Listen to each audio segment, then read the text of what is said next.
Dan sungguh kebanyakan manusia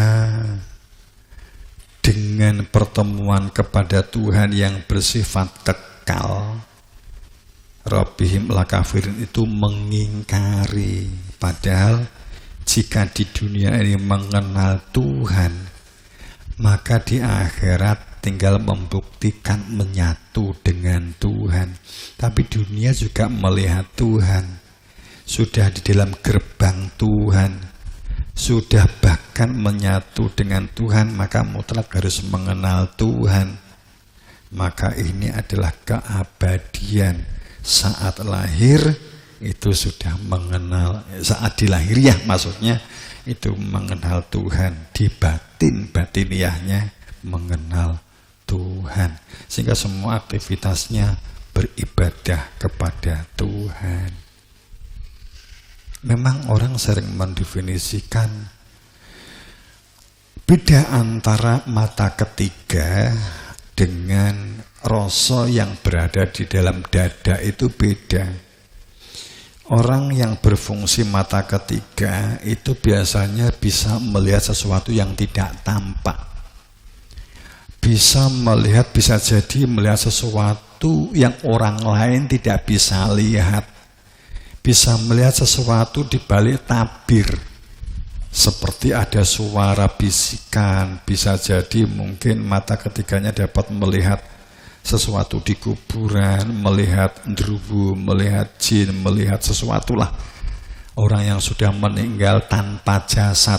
Atau dengan kata lain, orang yang berfungsi mata ketiganya bisa jadi mereka mampu melihat keberadaan, melihat sesuatu, melihat eksistensi, melihat sesuatu yang non fisik.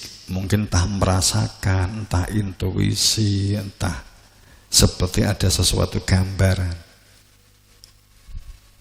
Itu celakanya saat ini disamakan, dikira itu adalah masalah ma'rifat. Beda sebenarnya. Mata ketiga itu jika tidak didahului dengan ma'rifat, jika tidak didahului dengan mengenal diri, mengenal Tuhan, maka saat mata ketiga itu ditampakkan oleh Allah kepada seseorang, oleh alam, oleh seseorang, kemudian mampu bisa berkomunikasi dengan sesuatu yang tidak tampak, sehingga membedakan antara intuisi, membedakan antara jin, membedakan antara logika, kesulitan, mampu melihat sesuatu yang orang lain tidak bisa lihat di balik yang tampak.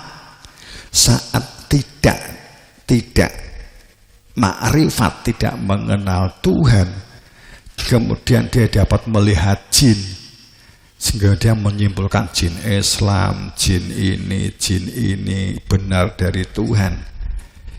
Maka bisa jadi itu justru terperosok, dan sebagian besar justru terperosok, kemudian merasa suci, merasa agung, merasa luhur karena mampu melihat jin, mampu melihat nasib orang lain, mampu membaca nasib orang lain, mampu memprediksi, ditampakkan apa yang akan terjadi, yang itu hanya bersifat sebagai jendela kosmik, itu hanya sebagai jendela hakiki, bukan sebagai hakiki itu sendiri. Itu masih jauh dari sebuah jendela kebenaran, tapi sudah dilihat, oh di sana jendelanya, tapi dikira sudah di jendela.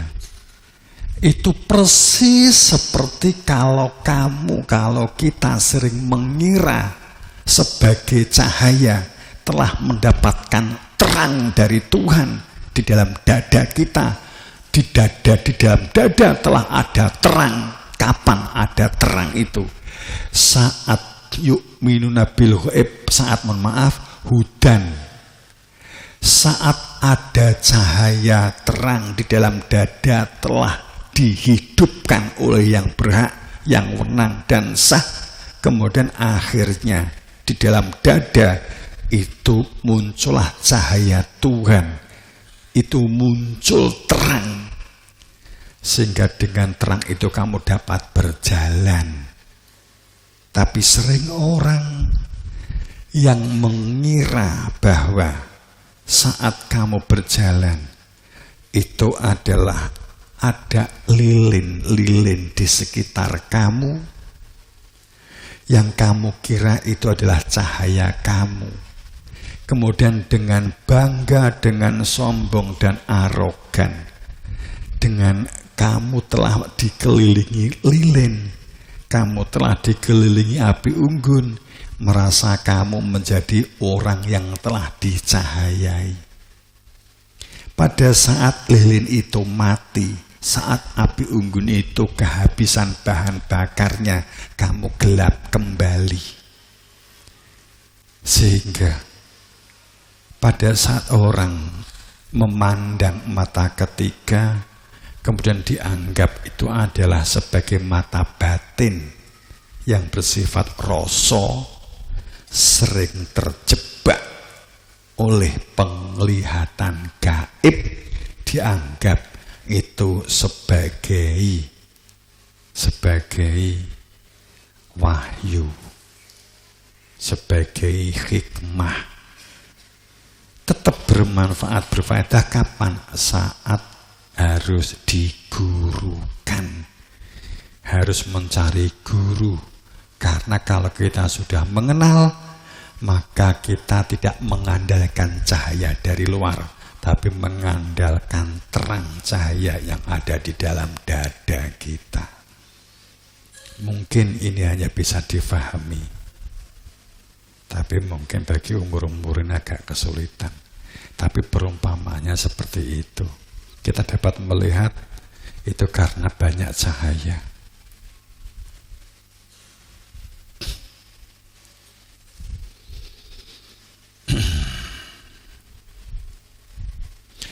Baitullah dalam diri adalah Ka'bah batiniah, pusat kesadaran ketuhanan.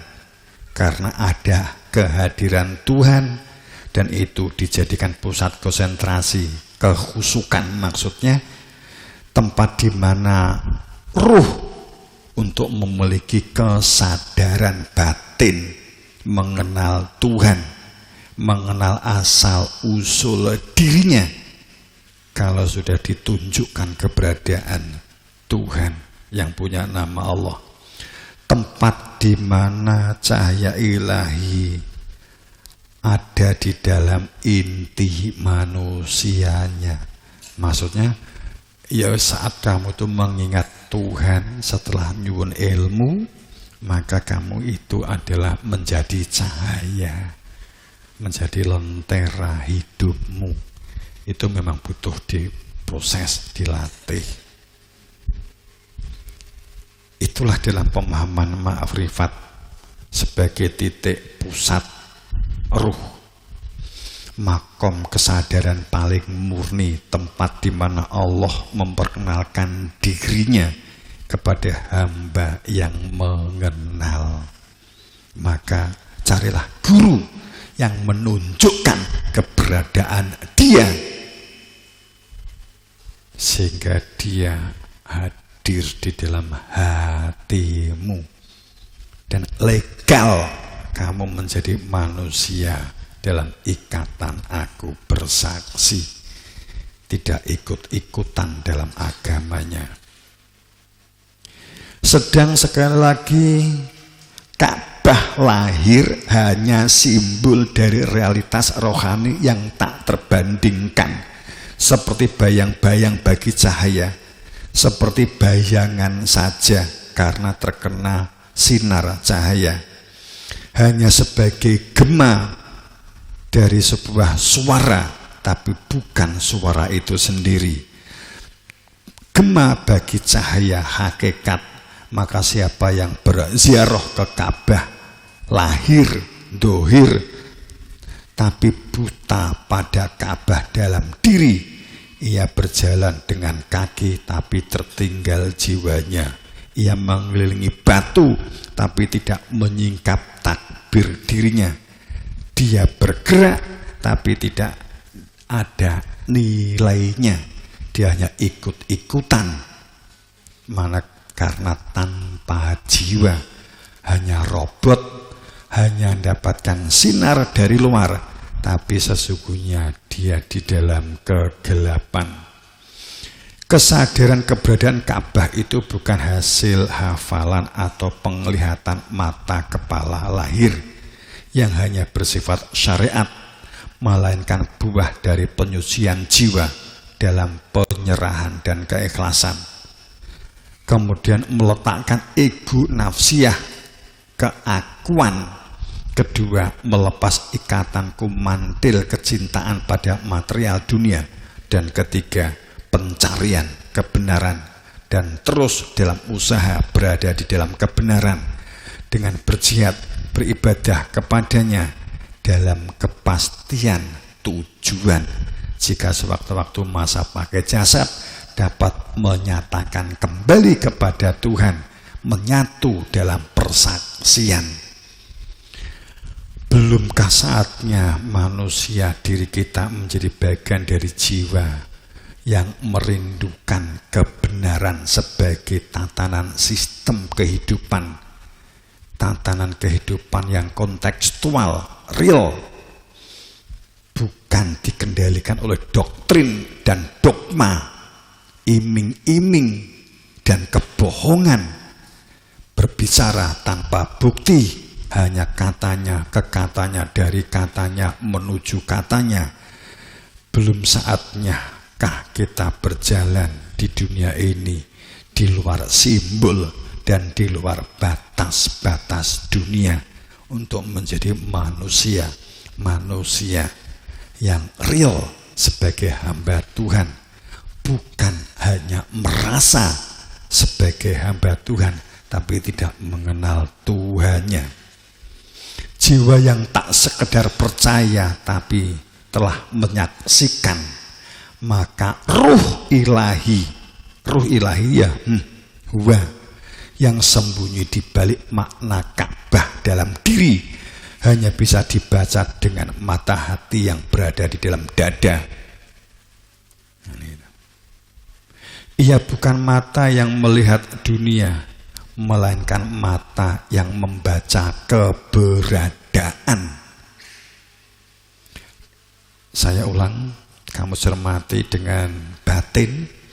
Ia bukan mata yang melihat dunia, melainkan mata yang membaca keberadaan dalam dada, yang memandang hakikat di balik hijab materi. Inilah mata yang disebut dalam wahyu bahwa bukan mata kepala yang buta, melainkan hati yang berada di dalam dada. Sebab saat hati kosong, tidak ada keberadaan dia, maka tidak ada kehadiran di dalam rasa hati nuraninya. Maka dikatakan dalam Al-Quran tidak berjalan. Orang ini aktivitasnya sama sekali tidak berproses. Rasa hati nuraninya kosong. Manusia ini tidak ada nilainya di hadapan Tuhan. Hanya mendapatkan lapar, dahaga, bingung, dan payah. Afalam yasiru fil ard fatakuna lahum qulub ya'qiluna biha au adhanu yasma'una biha fa innaha la ta'mal absara walakin ta'mal qulubul lati fis sudur. Banyak manusia di bumi tampaknya berjalan, tapi total dia berhenti, bahkan mundur, tidak melakukan apapun. Bahkan mereka sesungguhnya mundur.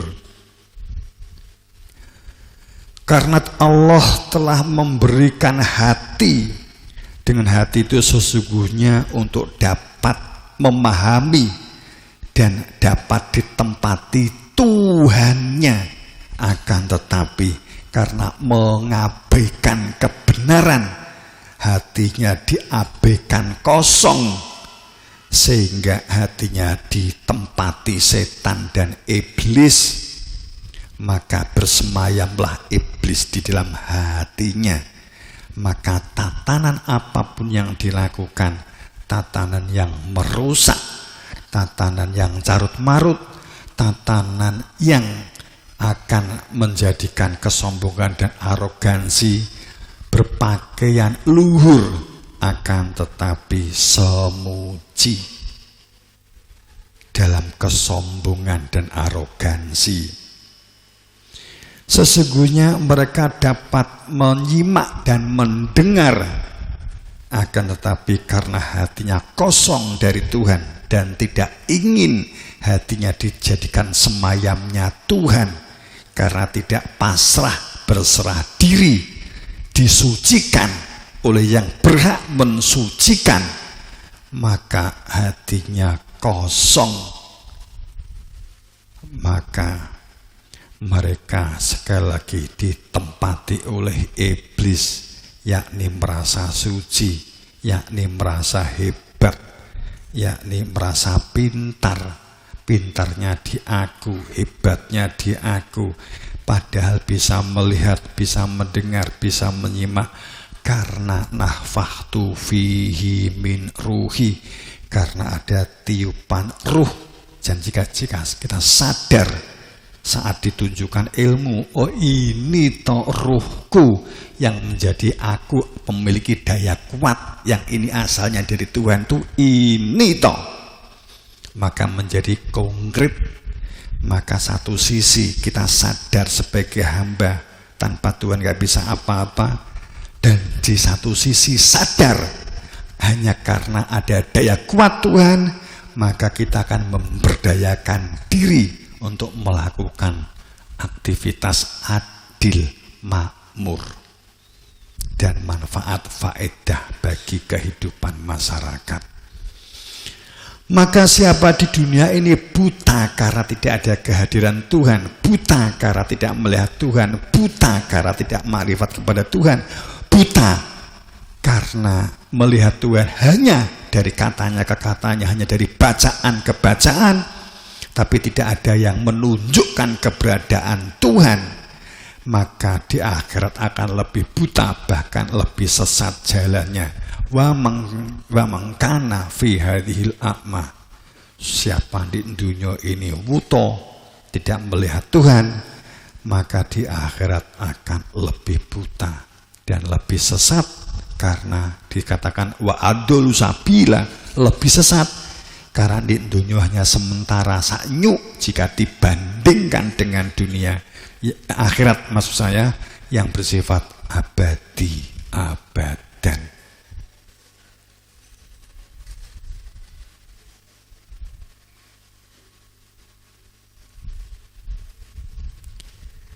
Maka kenali hakikatmu, kenali keberadaanmu yang berada di dalam hakikat. Mengenal hakikat berarti mengenal Tuhanmu. Itu adalah rumah Allah, itulah Ka'bahmu, itulah kiblatmu yang tak tergantung oleh ruang.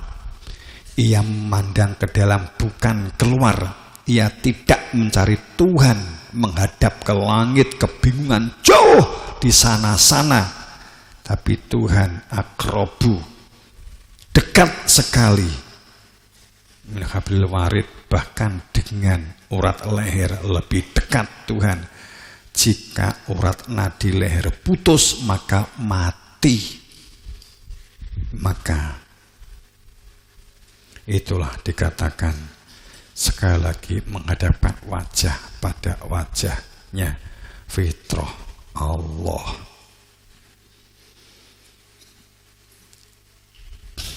Maka ilmu yang menjadikan hati nurani berfungsi, melihat keberadaan Tuhan, melihat keberadaan al-ghaibnya diri Tuhan, sehingga dengan melihat keberadaan diri Tuhan yang al-ghaib, maka kita akan dapat dikatakan sholat, karena sholat itu melebur, menyatu ada kehadiran Tuhan.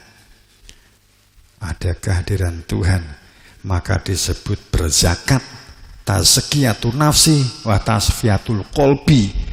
Sehingga zakatnya itu dan puasanya itu adalah membersihkan diri dan penyucian diri dari najisnya angan-angan, dari najisnya tindakan, dari najisnya ego, dari najisnya ananiah, najisnya arogansi, najisnya buli, dari najisnya kebencian, najisnya kedengkian, dan najisnya dendam.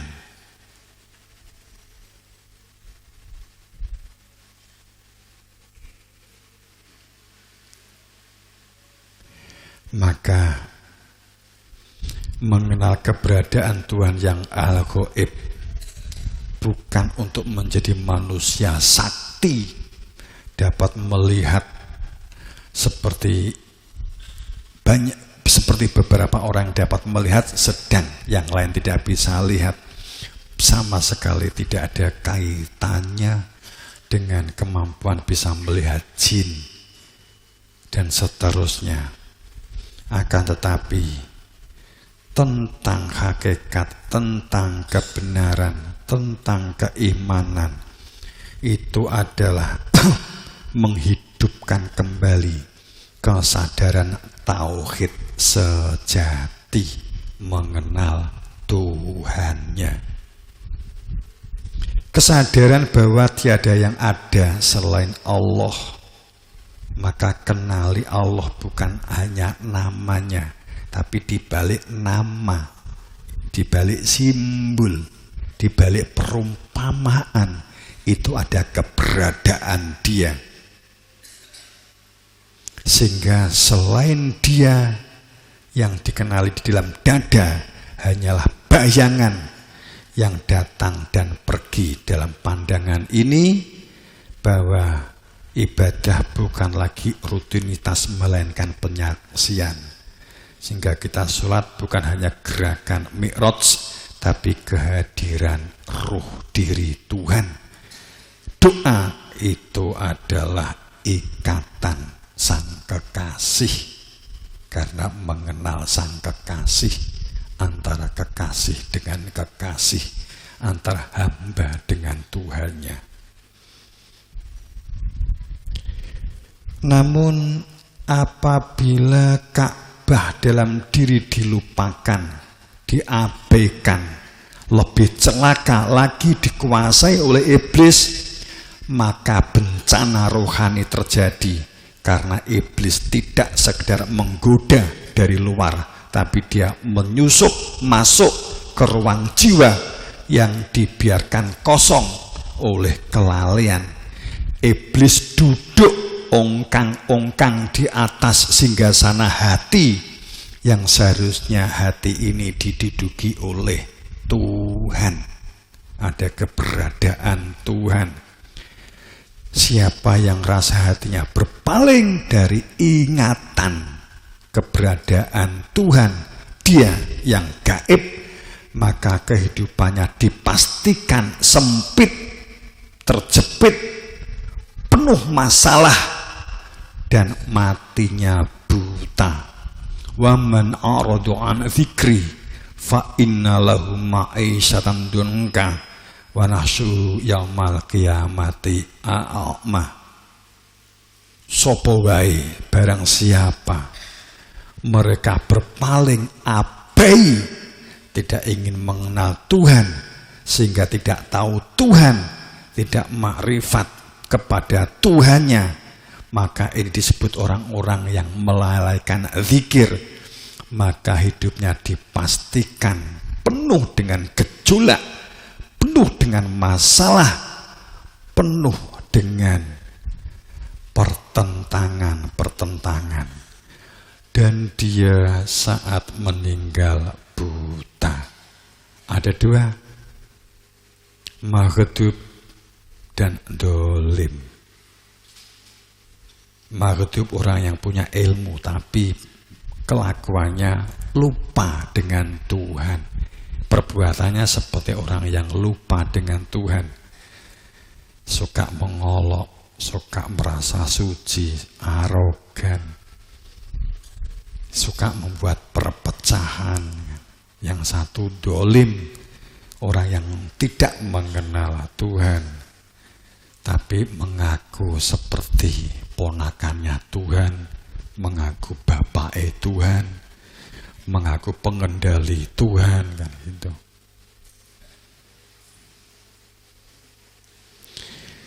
Makanya saat seseorang telah meninggal dunia, kemudian ada sebuah ayat. Dulu saat hidup di dunia, manusia ini mengatakan Allah telah mengatakan, sungguh telah aku datangkan ilmu yang menjadikan hati nurani itu berfungsi, ada ingatan keberadaanku melalui utusanku, tapi kamu abai dan berpaling. Maka saat ini, saat ragamu sudah tidak berfungsi, kamu menjadi orang yang diabaikan dan kamu menjadi orang yang dibutakan karena perbuatan kamu sendiri. Inilah yang terungkap di dalam surat Toha 126 ayat surat 20 Toha. Teman-teman semuanya, santriwan-santriwati, iblis akan menanamkan ilusi, menjadikan ego sebagai Tuhan, menjadikan dunia sebagai kiblat. Maka ibadah tetap dilakukan, sholat tetap dijalani, puasa tetap tampak dilakukan, tetapi bukan untuk Allah, melainkan untuk kepuasan diri, untuk memperoleh pujian, untuk kekuasaan, untuk membangun ketamakan. Namun disulap menjadi syariat, maka manusia beribadah, tetapi sejatinya bersekutu dengan iblis. Akibat hati nurani kosong, tidak ada kehadiran Tuhan, tidak memiliki orientasi kehidupan, maka hancurlah langit dan bumi. Itu yang tertuang di Mukminun 71. Maka kenali dia manhua balhua, kenali dia dengan sebenar-benarnya, bertanyalah tentang dia. Fas'alu ala dzikr, kepada ahli dzikir yang selalu ada di antara kamu. Ayat bayinah, sehingga dia itu nyata di dalam dadamu, fi sudurati utul, menjadi kompas hidupmu. Utul ilma, sehingga itulah intinya ilmu, itulah lapis kehidupan yang inti, lapis yang menjadikan kamu menyatu dengan Tuhanmu. Tapi jika kamu mengingkari, wa maya syahadu, mengingkari, maka itulah disebut orang yang dolim, seperti orang beragama, seperti orang bertuhan, tapi sesungguhnya tidak beragama, sesungguhnya tidak bertuhan. Maka mutlak wallah, mengenali dia yang punya Allah, untuk direalisasikan dalam kehidupan, la ilaha illallah. Dia dijadikan tempat tujuan hidup, harus dikenali. Bagaimana caranya? Alimul ghaibi, adanya sebuah ilmu yang menjadikan mengenal Tuhan dan menjadikan manusia disebut bersaksi, sehingga hidupmu berada di dalam dimensi Rahman dan Rahim. Tutupan paragraf tutupan. Banyak manusia sholat, tapi hatinya mendewakan dirinya sendiri. Semakin banyak sholat dilakukan, semakin sregep, tapi semakin mengkuatkan semujinya dan kemeluhurnya. Semakin sering sholat, kopiahe saya tumpu undung. Semakin orang itu sholatnya saya akeh, mukenane juga semakin banyak. Hanya sekedar menunjukkan bahwa dia ahli sholat, dia ahli puasa. Itu ciri kekosongan batin. Tidak ada ketulusan dan keikhlasan, sehingga hatinya menuntut balasan dunia. Sekali lagi, banyak orang yang sholat hatinya mendewakan dirinya sendiri. Ia mengaji tapi lesannya tajam menyayat sesama. Ia bersedekah tapi hatinya menuntut balasan dunia. Inilah bentuk syirik rohani yang sering tersembunyi di balik amal-amal lahiriah. Maka dampaknya nyata sekali dampaknya. Tampak sibuk dengan agama, semua acara, semua kegiatan besar agama, semuanya dibuat acara besar, tapi penuh dengan kebencian.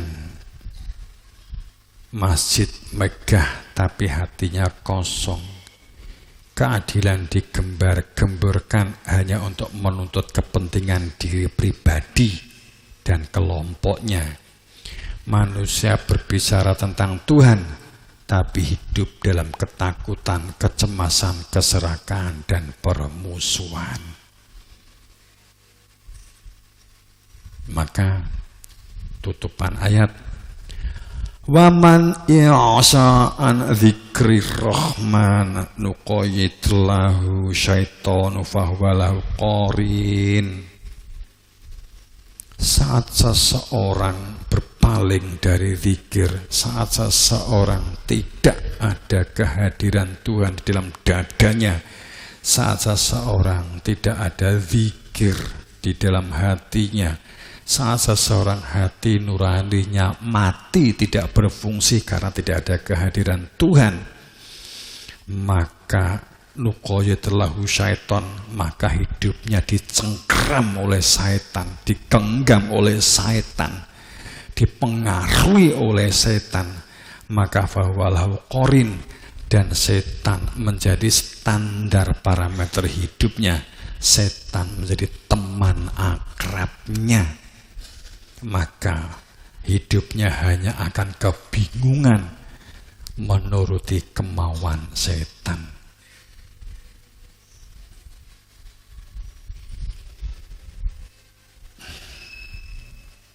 Santriwati dan semuanya, itulah sebuah jembroni kehidupan yang butuh kita tata,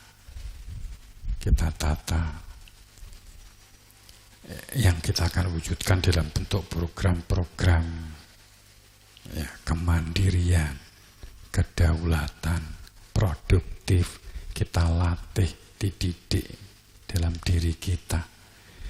Apapun yang kamu lakukan menjadi produktif, itu kamu sinau, itu juga produktif. Semampu yang kamu lakukan. Ada santri yang menghafal sesuatu itu mudah, ya itu namanya produktif. Ada santri yang menghafal jempalian itu juga tetap nggak bisa, itu juga ada.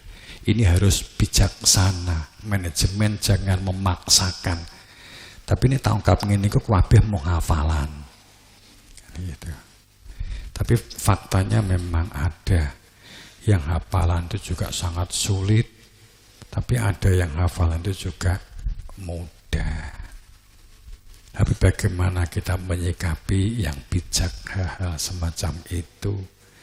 Karena Al-Arif Billah itu bijakannya adalah bijak, ngambil langkah-langkah yang bijak sehingga tidak dalam satu koridor memaksakan kehendak yang menjadikan juga benturan. Saat mental dan jiwanya itu kadang itu kan gini, bagaimana kita akan terus menjaga zikir untuk ingatnya hati, akan tetapi pada sisi yang lain kita harus melakukan sesuatu yang kita tidak mampu lakukan. Itu akan mengganggu orang lain. Terkadang begitu. Tapi ini dibijaki. Dibijaki seperti apa?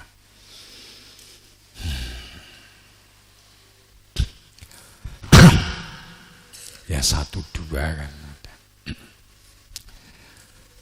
Jamaah rahimakumullah dan santriwan santriwati semuanya yang jelas miliki kesungguhan, belajarlah. Itu bagian dari mandiri, itu bagian dari kamu menjadi manusia daulat, kamu menjadi manusia yang memproses akal pikiranmu, kamu menjadi manusia yang mencoba memberdayakan diri.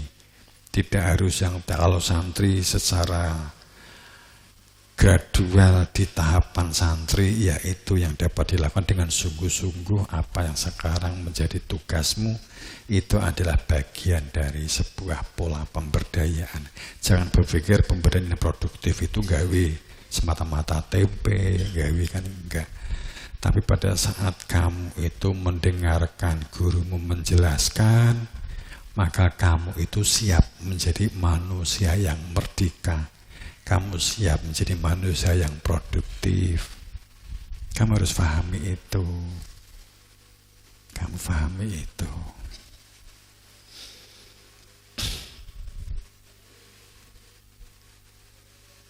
Kemudian jika ada usulan program apa yang dapat dilakukan pada saat pagi berkaitan dengan langsung.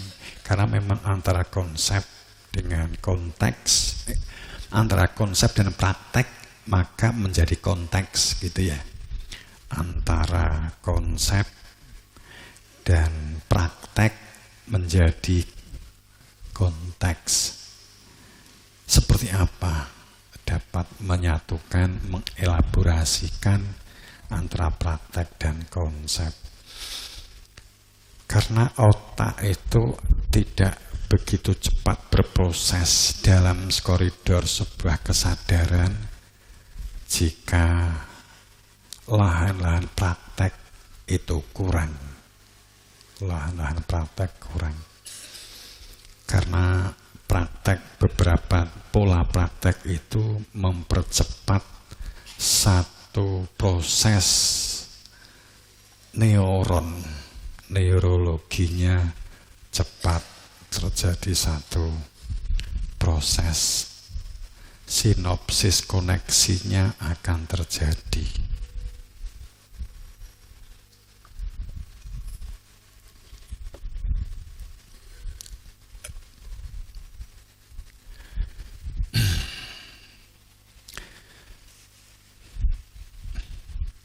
Segera begitu, semoga dalam ridha Allah, dalam ampunannya mendapatkan berberan berkah pangestu Guru Wasito. Ini saya juga unsur ngempete. Mungkin karena sekali lagi berbulan-bulan, bertahun-tahun duduk terus, jadi duduk terus ini akhirnya kalah perut dan pinggang, kalah.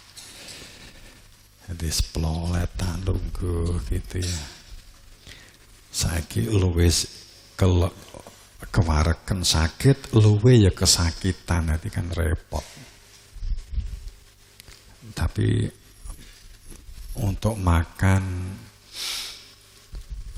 kok kakean juga kewareken loro kan gitu. Sidik dilu-dilu luwe kan gitu. Yes, gitu saya kira. Ayo bangun bebarengan, bangun kebersamaan, kekeluargaan, berdayakan dirimu setingkat kemampuan kamu masing-masing. Kecerdasan, tutupannya begini ya, santriwan-santriwati utamanya, dan semuanya, kecerdasan, kepintaran itu berbeda ya, tapi saya satukan dulu, kecerdasan, kepintaran, yang akan memproses kesadaran, yang menggerakkan hidup kamu menjadi orang-orang yang bergerak di dalam sadar hamba. Ini orang yang cerdas, orang-orang yang selamat.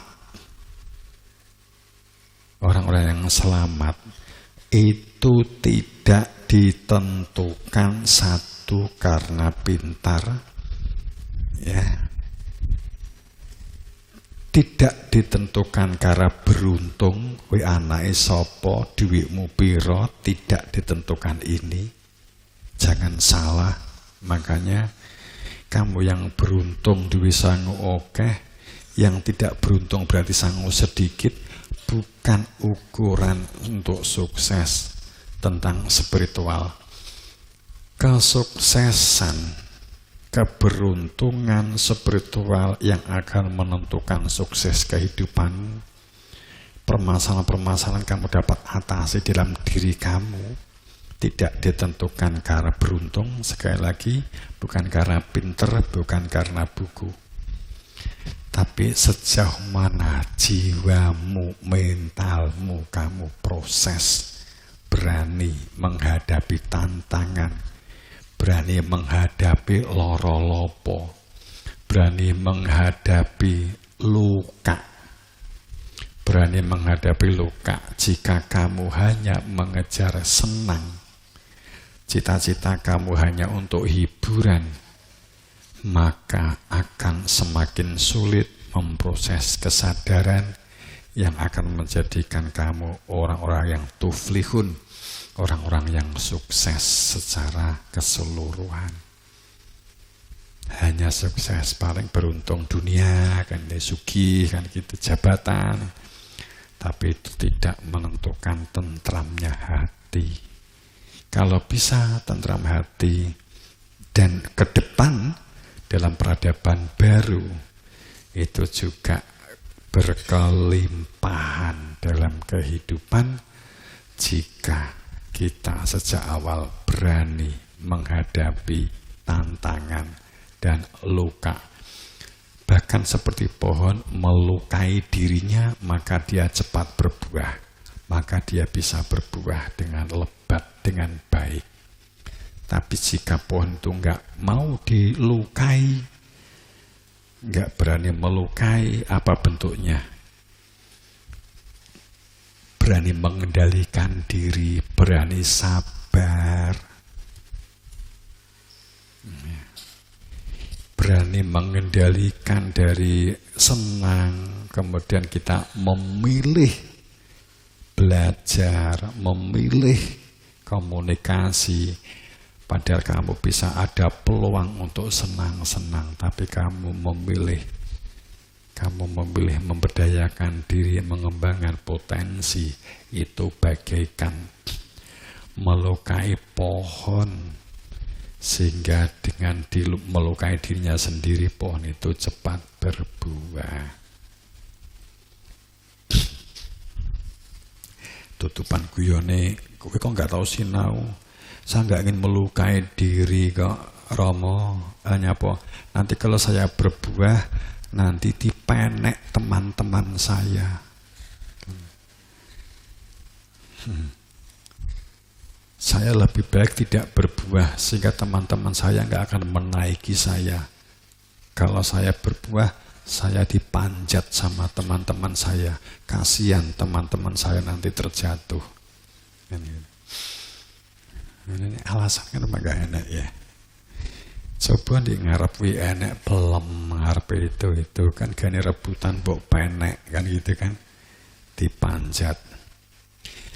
Makanya pada saat kuwi sing apa jenenge apa wi pohon kelapa apa siwalan wi itu sebenarnya bisa dideres. Aku ki mikir wingku nek dideres, kemudian terus prosesnya kan arak dhisik. Wingko roh santri sing ka Sumatera senengane arak dipenek wingko aku. Wis biyen anu wae dimunculke anu dulu saja. Kolang kaling dulu. Engko nek diunggah dideres roh kuwi dideres, dijikok banyune, dirot, bengi dipenek.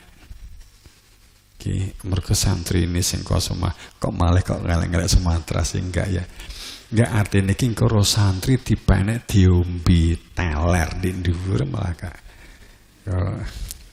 Jadi wis ben dadi kolang-kaling dulu, enggak apa-apa.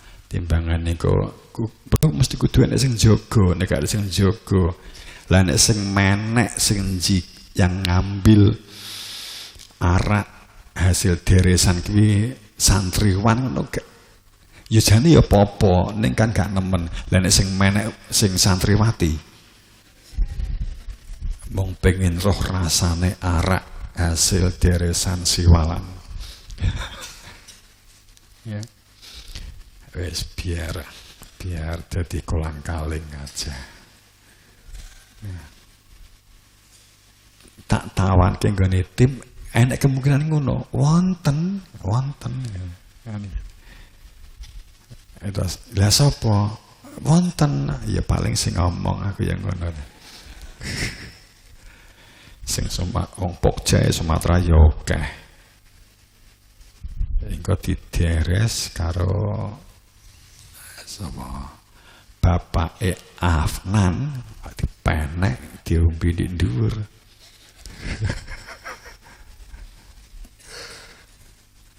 Pak Afnan Riko di dhuwur bunga-bunga sapa pengen ngono.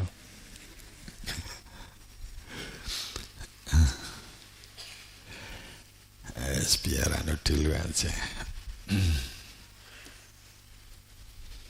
Tapi kalau memahami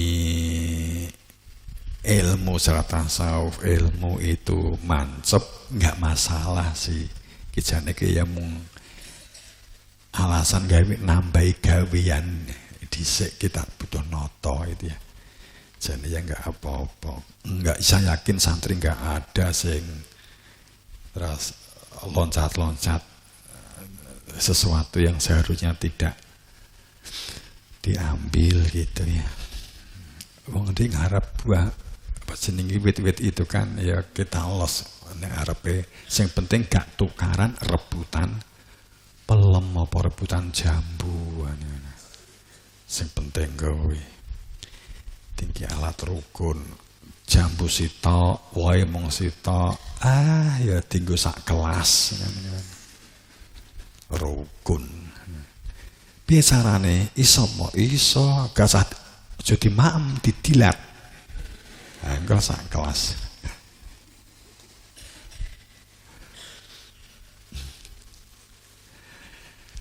Ihdinas siratal mustaqim bil haq. Assalamualaikum warahmatullahi wabarakatuh.